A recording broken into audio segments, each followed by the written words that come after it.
कौशल चातुर्य को विनाश की योजनाएं बनाने की अपेक्षा विकास के निमित्त लगाना चाहिए। प्रतिभा एक महान शक्ति है। वो जिधर भी अग्रसर होती है उधर ही चमत्कार प्रस्तुत करती जाती है। वर्तमान समस्याएं एक दूसरे से गुथी हुई हैं। एक से दूसरी का घनिष्ठ संबंध है, चाहे वो पर्यावरण हो अथवा युद्ध सामग्री का जमाव, बढ़ती अनीति, दुराचार हो अथवा अकाल महामारी जैसी दैवीय आपदाएं। एक को सुलझा लिया जाए और बाकी सब उलझी पड़ी रहें, ऐसा नहीं हो सकता।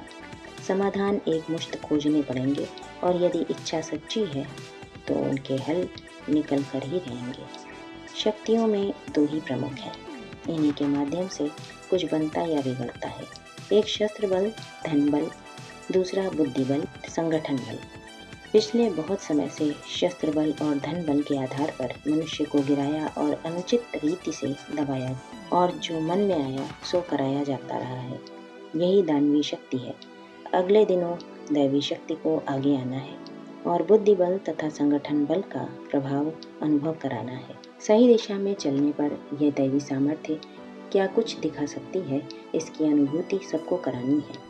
न्याय की प्रतिष्ठा हो, नीति को सब ओर से मान्यता मिले, सब हिल मिल कर रहें और मिल बांट कर खाएं।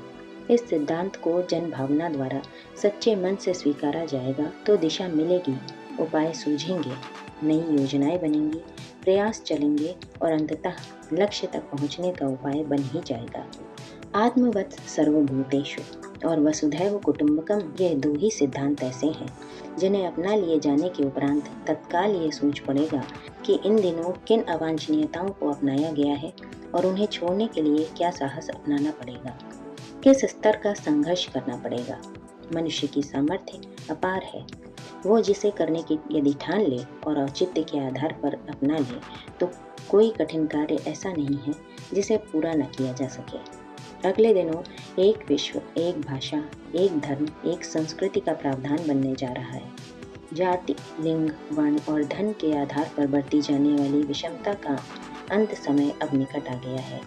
इसके लिए जो कुछ करना आवश्यक है वो सूझेगा भी और विचारशील लोगों के द्वारा पराक्रम पूर्वक किया भी जाएगा। यह समय निकट है, इसकी हम सब उत्सुकता से प्रतीक्षा कर सकते हैं।